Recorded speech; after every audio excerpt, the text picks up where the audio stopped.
far now?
Come, Watson.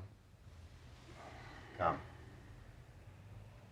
The game is afoot.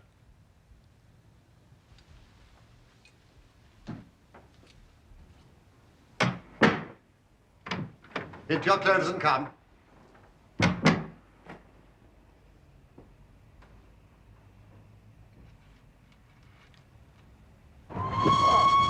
Well, I think we have fought sufficiently, Holmes.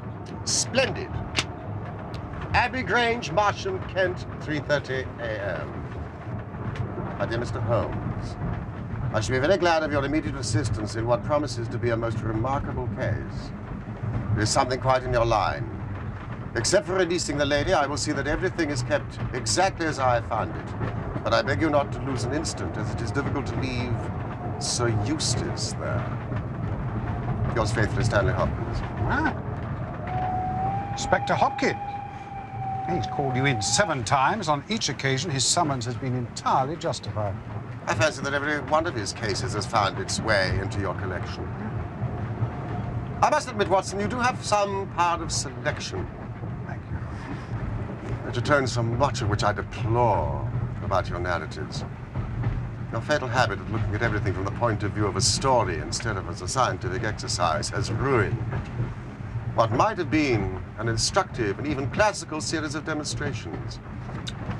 Why do you not write them yourself? I will, my dear Watson, I will. In my declining years. So our present research appears to be one of murder. Does it? E.B. monogram, British arms. An address which harks back to the dissolution of the monasteries. We are moving in high life. Brackenstall. Sir Eustace Brackenstall. You've heard of him? He was quoted in the Chronicle the other day as being one of the richest men in Kent. Watson, you are a treasury of knowledge. And you think him dead? I think him murdered, Watson. Hopkins is not an emotional man. The writing shows a certain agitation. It is surely urgent. You think the body left there for our inspection? I think that we shall find the Brackenstall line is now extinct.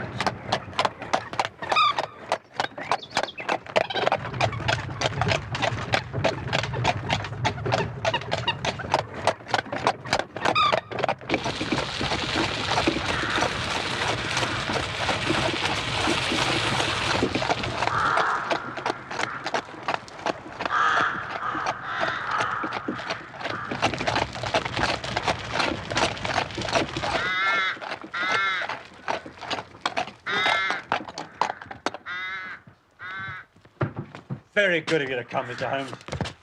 And you, Doctor. Inspector? I hope you'll forgive me, Mr. Holmes. Forgive what, Hopkins? I should not have troubled you, sir. But since the lady has come to herself, she's given so clear an account of the affair that there's not much left for us to do.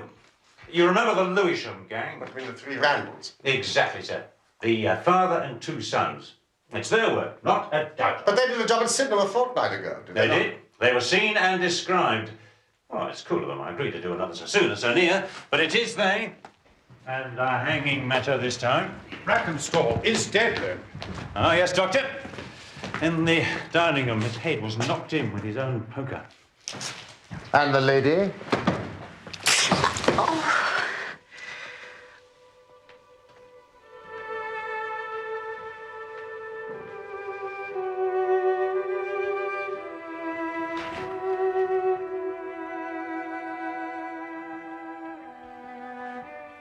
Have they been in the dining room yet? Not yet, my lady.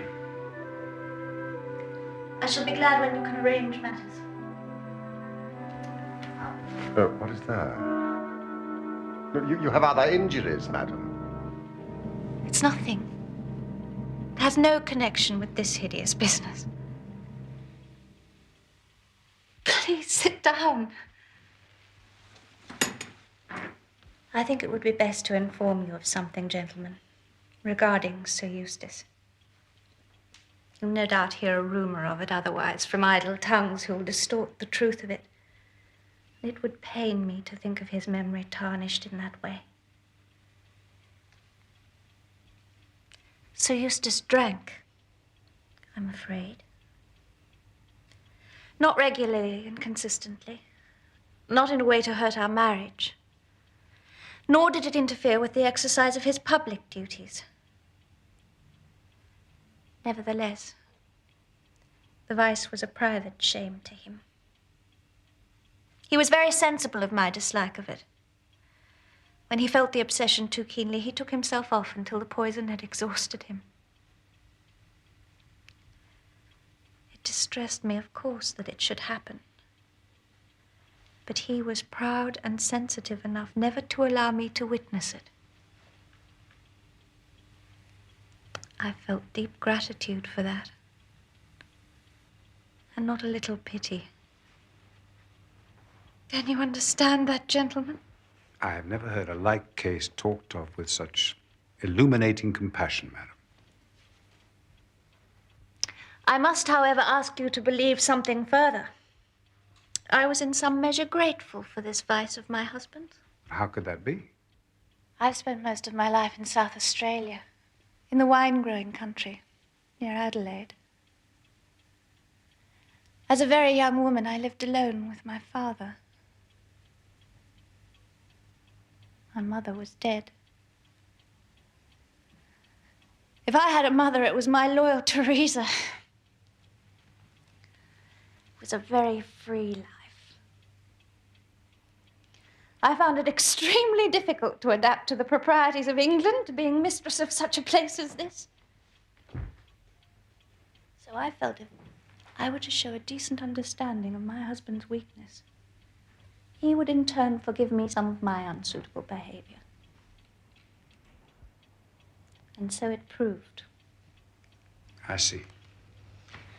I'll tell you about last night.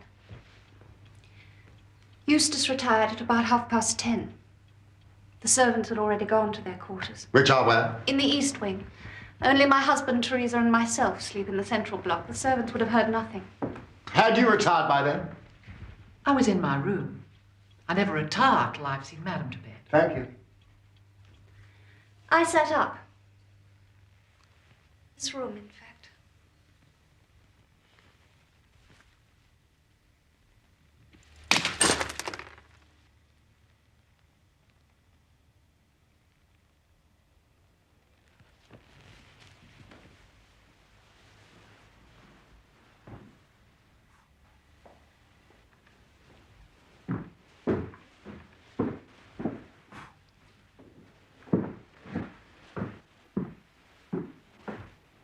It is my custom to walk around to see that the house is secure, because for obvious reasons, Sir Eustace is not always to be relied upon in that respect. I went into the gun room, the kitchen, the butler's pantry, the billiard room, the drawing room, and finally, the dining room, where the curtains were drawn.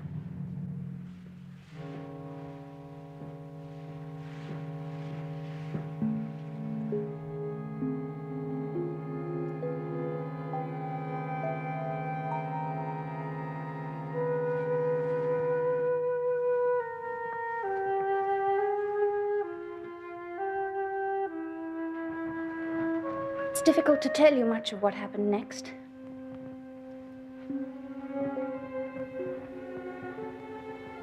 I took a step towards the curtain. And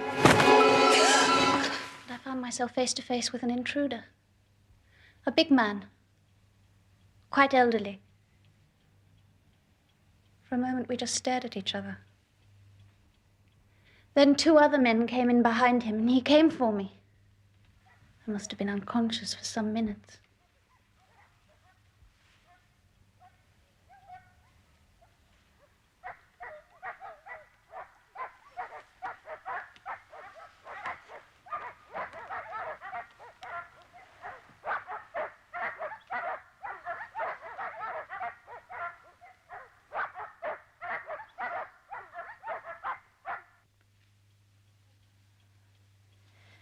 It was then that my unfortunate husband entered the room.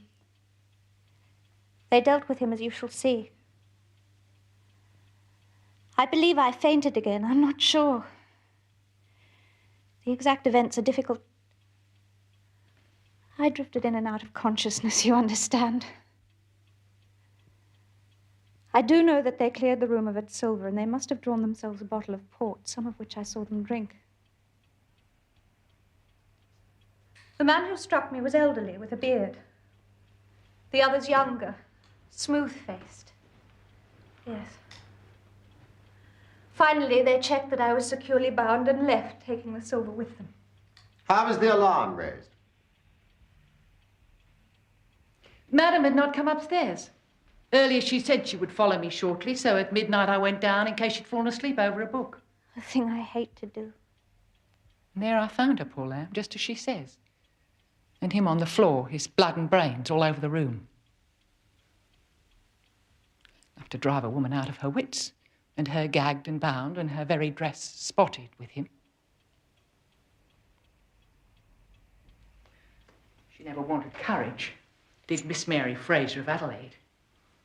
And Lady Brackenstall of Abbey Grange hasn't learned new ways. You've questioned her long enough, gentlemen. When did the lady and her maid leave Australia? About 18 months ago, sir. Her father sent her to give her experience of Europe. That is to find a husband. Poor woman must have seemed a brilliant match. It's a mess, sir. Constable?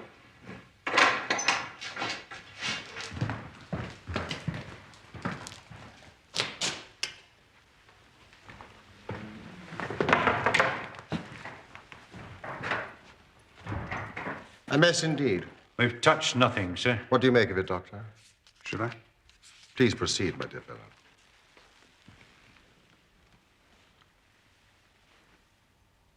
It's a blow of savage ferocity. A single blow? I believe so.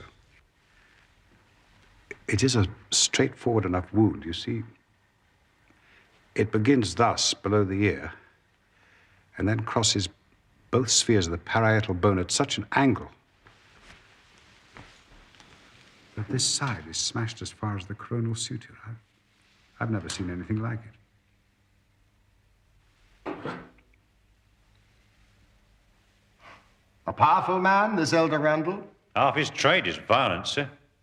He certainly left his trademark. What beats me is how Randall could do so mad a thing. Knowing that the lady could describe them and that we could not fail to recognize the description. The criminal mind has its quirks of conscience and scruples. In that respect, it is as individual and curious as any other. A noted miser may be secretly charitable, so this violent Randall may draw the line at the murder of an unconscious woman. Or he may well believe that she did not see him. Well, how is that, sir? She testifies that they stared at each other. Yes, but it was she who held the light. What Randall may have seen was mostly flickering candle flame. The face behind it, a distorted mask.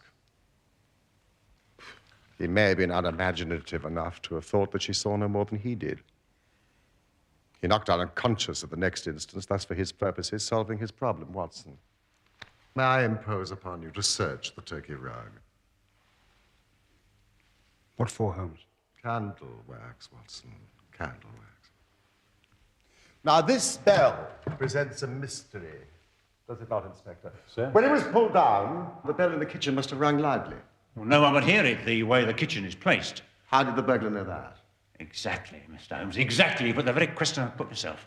Now, either he has known the house, or he may have dealings with one of the servants. One of my men is going over the record of service at the Grange with the butler at this very moment, sir. Inspector, you seem to have thought of everything. Oh, thank you, Mr. Holmes. Holmes, What is it, Watson? there. A scattering of wax and a very light scorching. Invisible, but leaving its characteristic scent. The lady would have fallen here. Randall would have snatched up the candelabra immediately. I suppose that is where they took their refreshment. To steady their nerves, yes. Port wine, sir. Did Lady Brackenstall say that the butler's corkscrew was used? No, sir. She was senseless at the moment the bottle was opened. Quite so. It was opened with a pocket screw, probably contained in a knife. If you examine the top of the cork, you will observe that the screw was driven in 3 times before the cork was extracted. This long screw would have transfixed it and drawn it with a single pull. When you catch this fellow, it is likely that you will find that he has a multiplex knife in his possession. Excellent, Mr. Holmes. These 3 glasses do puzzle me, I must confess.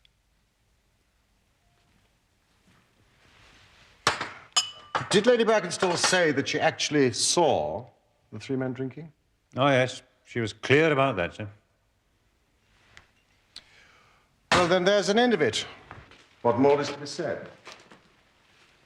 Perhaps, Inspector, when a man has special powers and special knowledge like Sherlock Holmes, it rather encourages him to seek a complex explanation when a simpler one is at hand. You will let us know when Randall is arrested.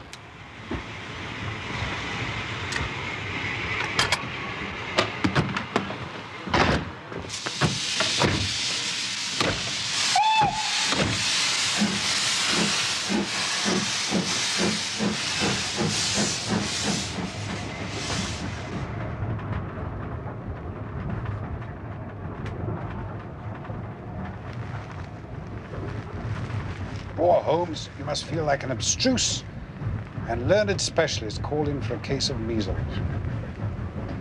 Annoying.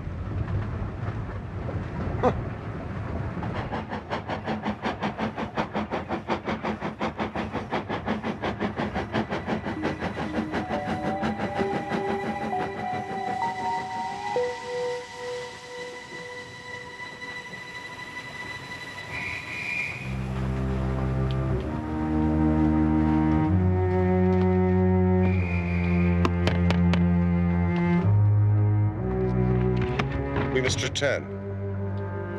3 glasses.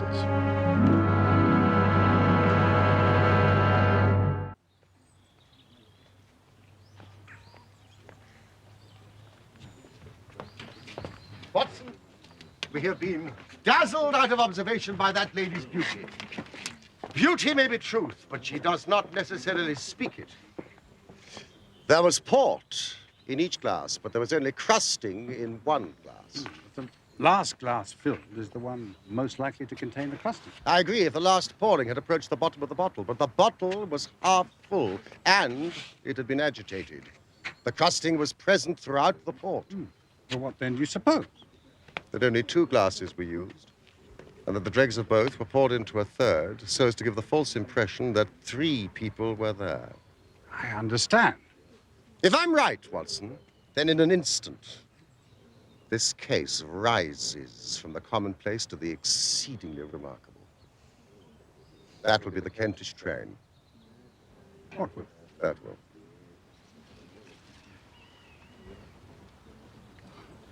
How on earth did you hear it? I heard nothing, Watson. I observed.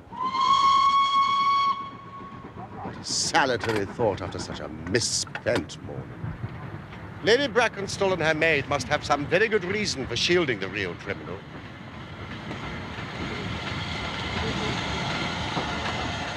Well, Watson, we shall just have to construct our case for ourselves without them.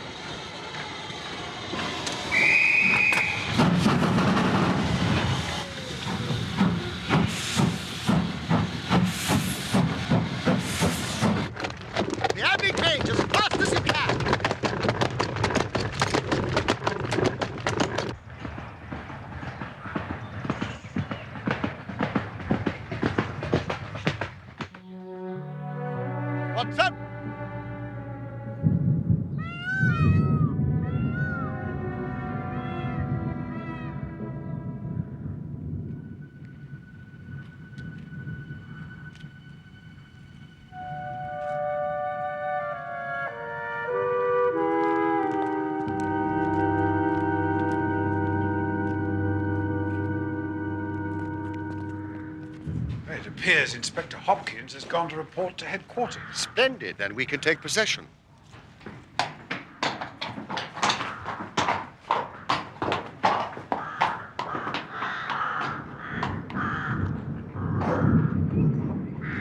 How many frustrated episodes for the laboring men here could one reconstruct from this mechanical cemetery?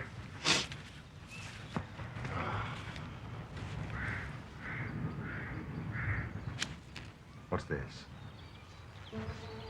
Watson. Not entirely mechanical, it seems.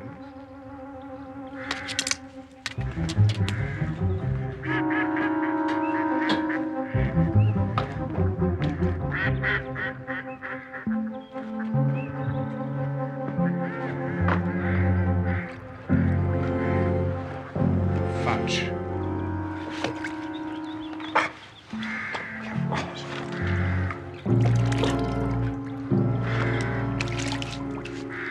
Requiescat in pace.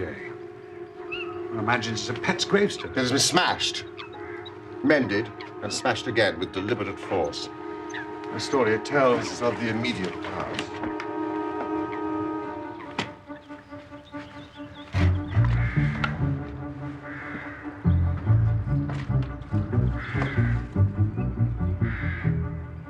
What?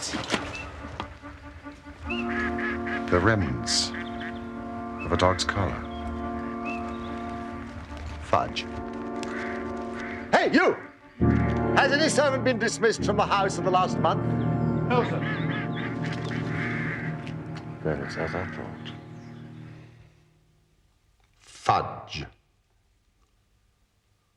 Lady Brackenstall's pet dog, let us imagine, dies. It may not be too fanciful to suggest that their poor unfortunate creature was literally killed. Killed? For what reason? Reason, I suggest, hardly entered into it. It was done in a fit of insane rage. By whom? By a drunken, sadistic ruffian. One of the murderers? No, Watson. The lady's husband. The last of the Brackenstalls. Brackenstall. Consider it. No one but a member of the household could vandalize a gravestone and have remained in place.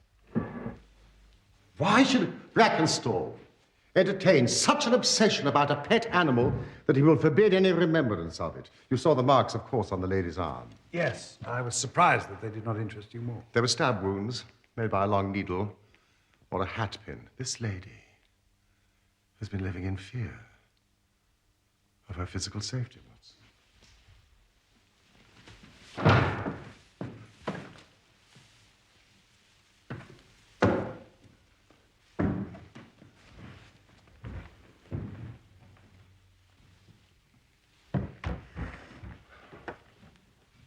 Take care, Holmes. Watson, we have got our case. How nearly have I made the blunder of a lifetime? But now the chain is almost complete. You got your men? Man, Watson. Man. Only one. What a remarkable person. Strong as a lion, active as a squirrel, dexterous with his fingers, and finally, remarkably quick-witted. Ah, Lady Brackenstall. I do not wish to cause you any unnecessary trouble. My one desire is to make things easier for you. I am convinced that you are a much-tried woman.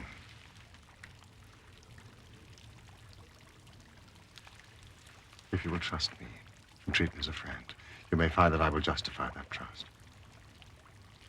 What do you want me to do? To tell me the truth.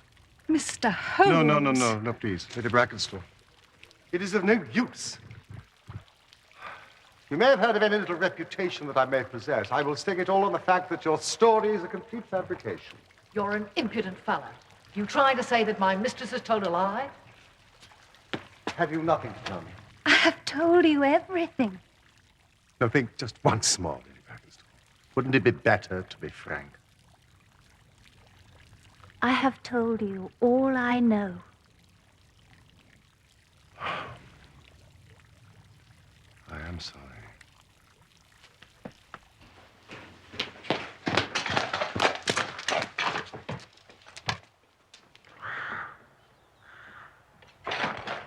bell rope gave us a clue which should have left us in no doubt. How was that?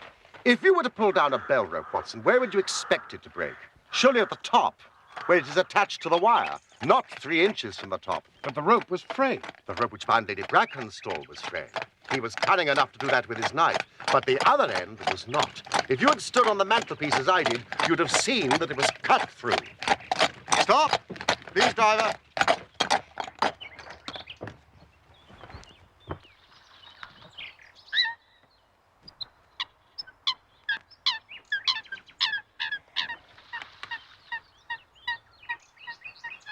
Watson. That log has not moved since early this morning. Or perhaps it's snagged on something.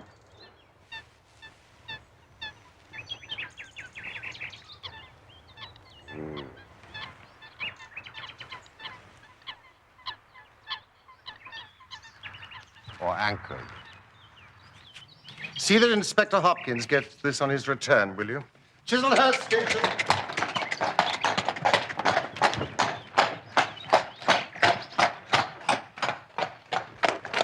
Where to now, Holmes? The shipping office of the Southern Cross Line. Yes, of course. The Southern Cross Line is the principal passenger carrier between Adelaide and London.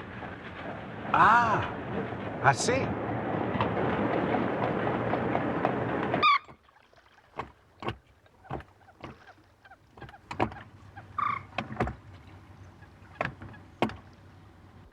In May of that year, only one of us reached the home port, our flagship, the Rock of Gibraltar. I'll have the passenger list sent up.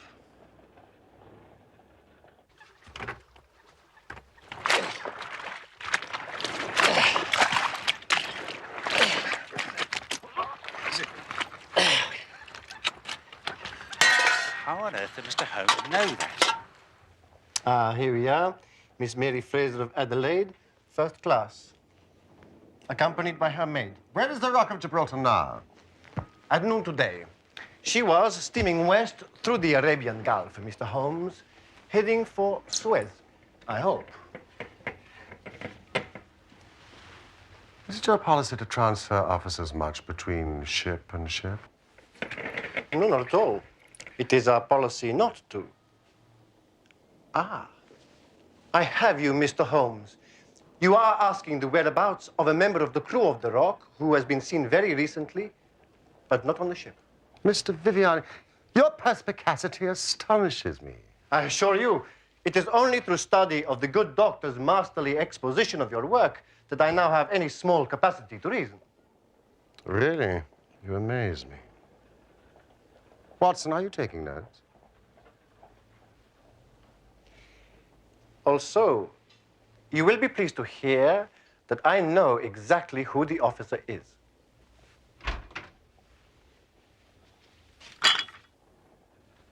Ah, excellent. Mrs. Burbage. Excellent. Yes, gentlemen.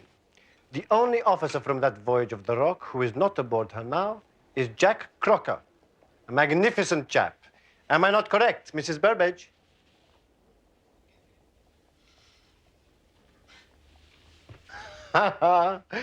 Crocker has the defect. Delightful fellow. Handsome as a prince.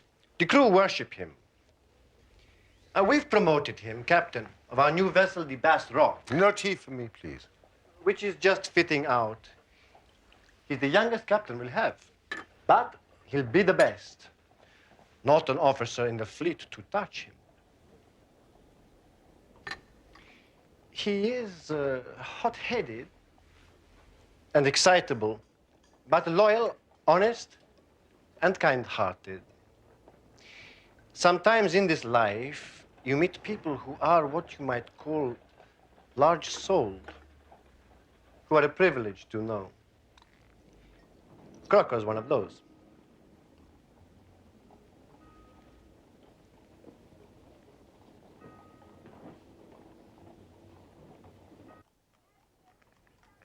Once or twice in my career.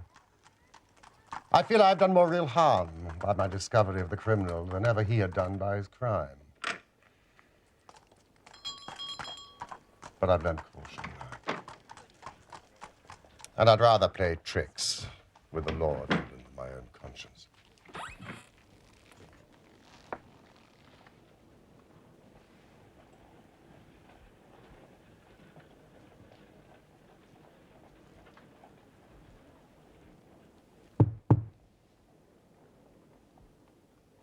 Captain Crocker, sit down. I've got your telegram and I've come at the hour you said. I heard you'd been down to the office. There's no getting away from you, is there? Speak up, man. You can't stand there and play cat and mouse with me. What do you know? Give him a cigar, Watson. Please. Sit down. Bite on that, Captain Crocker. And try not to let your nerves run away with you. I should not sit here smoking with you if I thought you were a common criminal.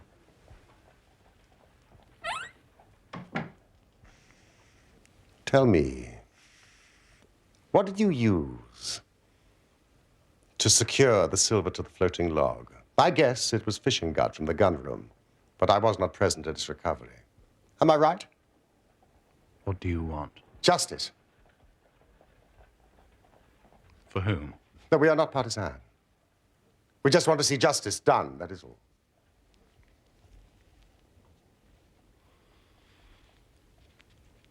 Very well. Was it fishing gut? No, tarred twine. There's a throwback to my days before the mast as a youngster. Even now, I always carry a silver coin, a length of twine, And a multiplex. multiplex knife.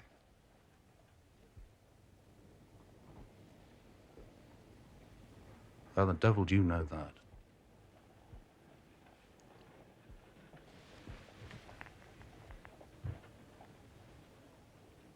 Who are you? Now, give me a true account of everything that happened at the Abbey Grange last night. Be frank with me, and we may do some good. Play tricks with me, and I'll crush you.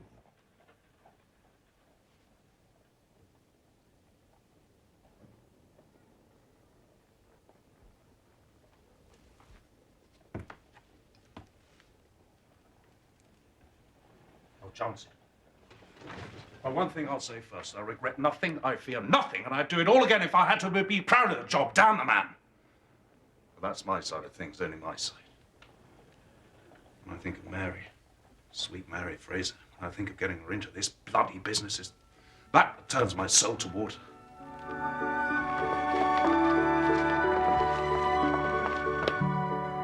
I met her when I was first officer on my last ship.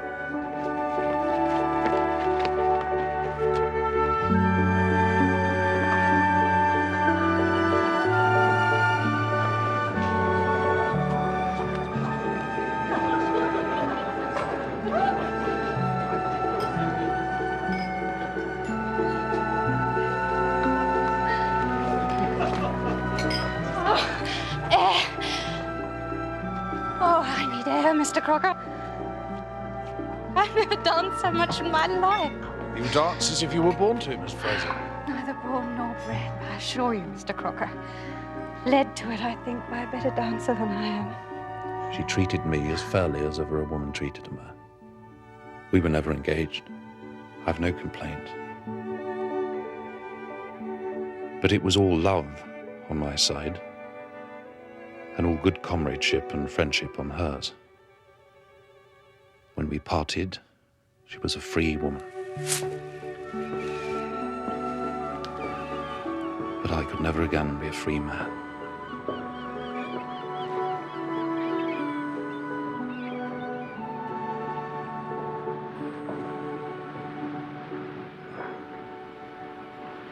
Next time I came back from the sea, I read of her marriage.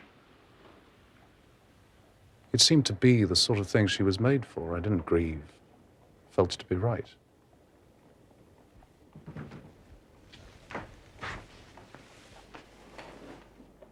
So I never thought to see her again. The last voyage I was promoted and the new boat was not yet launched, so I had to wait for a couple of months with my people in Kent. I knew now where she was, but stayed away. Then I met Teresa Wright one day, and She told me all about her, about the marriage, about the man's drunken cruelty, about everything. Do you know this noble baronet burnt her pet dog and threatened as much to her? I tell you, gentlemen, it nearly drove me mad. I did meet Mary, and I met her again. At last, she would meet me no more. I was then given notice that I had to leave on my voyage within a week.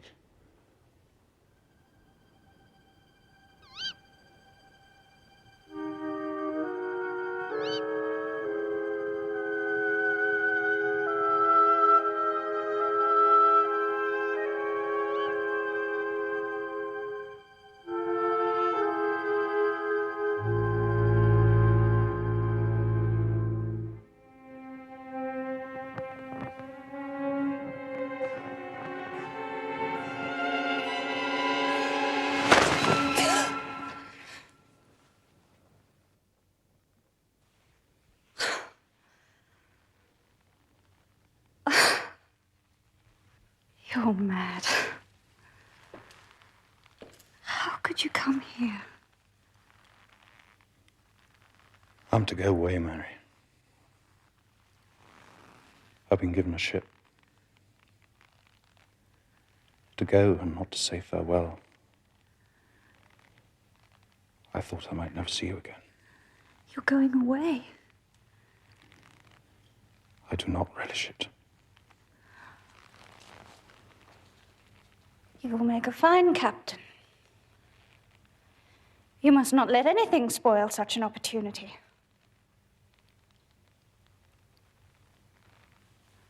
I fear for you. You can do nothing. Aye, that it is which hurts most, I think. I believe I should have gone mad these past few weeks. If... Mary? If it had not been for the thought of you. My friend. Aye. Friend will do, Mary. 'Tis a measure of my love for you. It's so strong it'll live on crumbs. Friend will do. Oh, Jack, don't make me say it. It won't make us any happier. You know what I feel. Do I?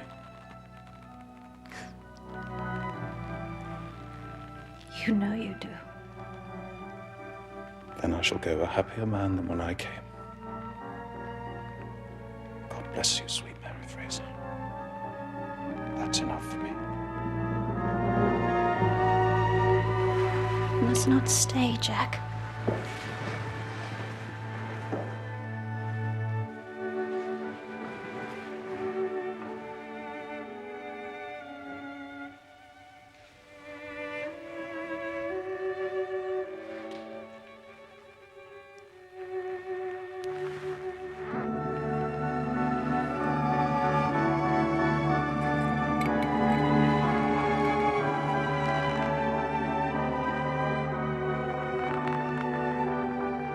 This for my sake.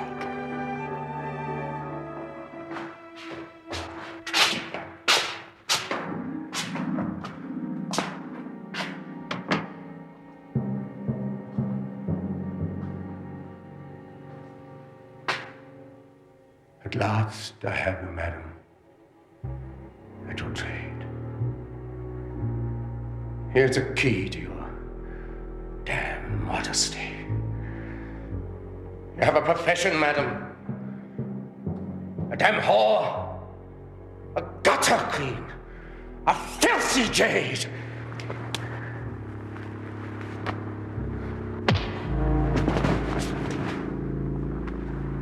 Yes, sir. Come, sir. Stand you there, sir, over the body of your bloody harlot.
She's all right. Jack? Oh, Jack.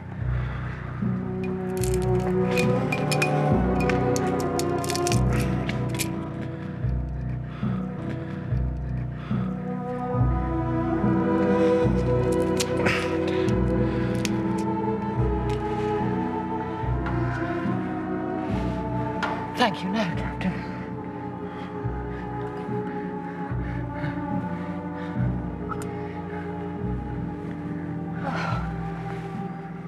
Oh, what happened?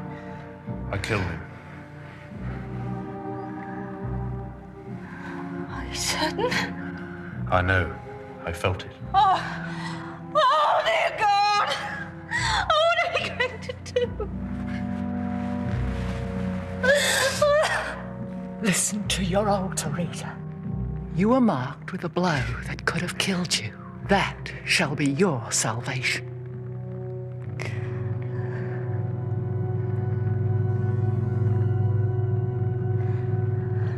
Teresa was as cool as ice. It was her plot as much as mine.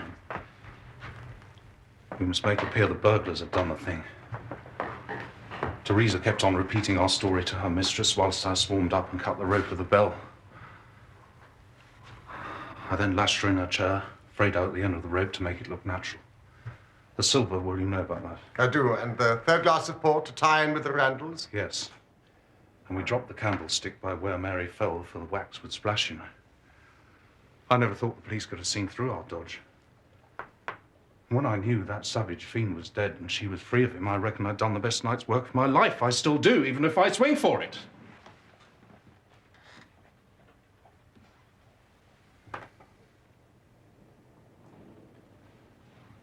That is the truth. The whole truth, sir.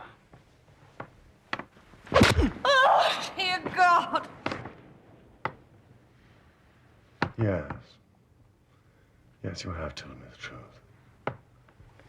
And if the lady's maid had been less abstemious and had accepted your glass of port, your ingenuity might have fooled me, as you have certainly fooled the police. What put you onto me? How on earth did you find me? No one could have got up to that bell rope but an acrobat or a sailor. No one but a sailor could have made the knots with which the cord was fastened to the chair. It was evident that the lady was shielding someone. To do so under such circumstances meant that she must love that person.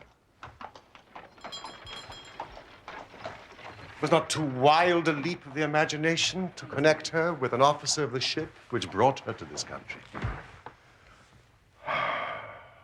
Crocker. You are expecting a visitor. I am.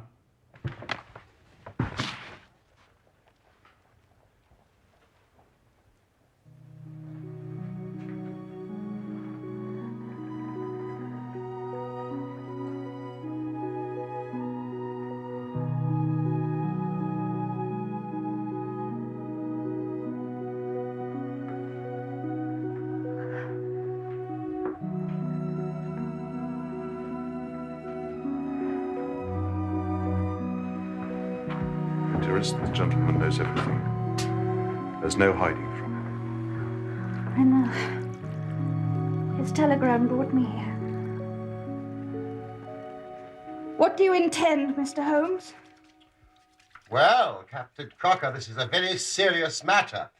Yet I feel sure that on the basis of the story which you have told us here tonight, a British court of law will understand that you acted in defense of your own life. That, however, is for a jury to decide. Meanwhile,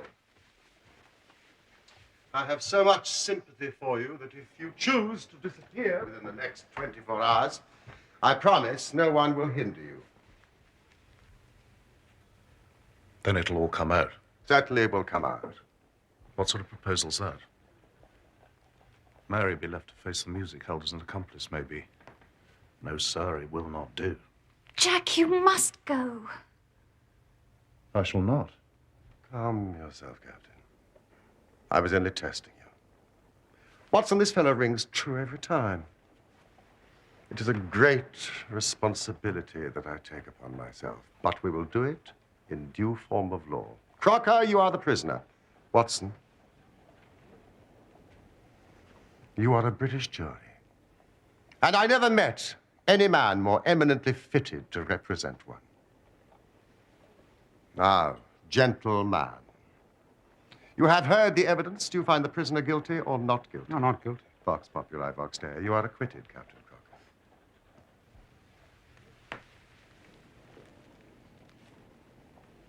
No. No, sir, it will not do. Captain? What if the police arrest some other poor devil? What then? Then I will use all my powers to persuade them of their mistake. If they light on you, then that is another matter. However, I think that is unlikely. Come back to this lady in a year's time, and may her future and yours justify us in the judgment that we have pronounced this night. Oh, thank you. Go.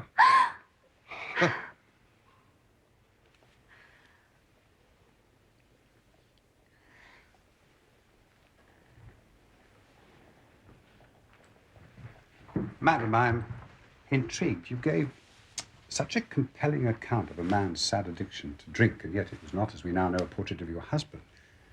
And it was such a clear description, I wondered... My father. Ah. My poor father, Doctor. He sent me away to England because of it. His self-management was the reason I did not fear the vice in my husband, because I knew of it before we were married. How foolish I was. Thank you, madam. I felt sure that your story was true to reality. Good luck to you.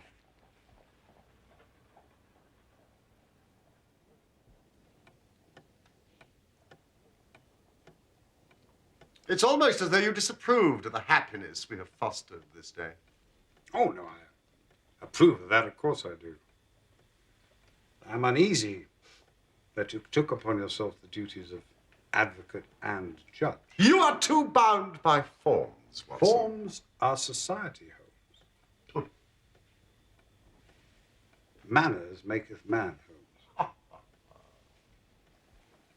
It's just as well you are unique.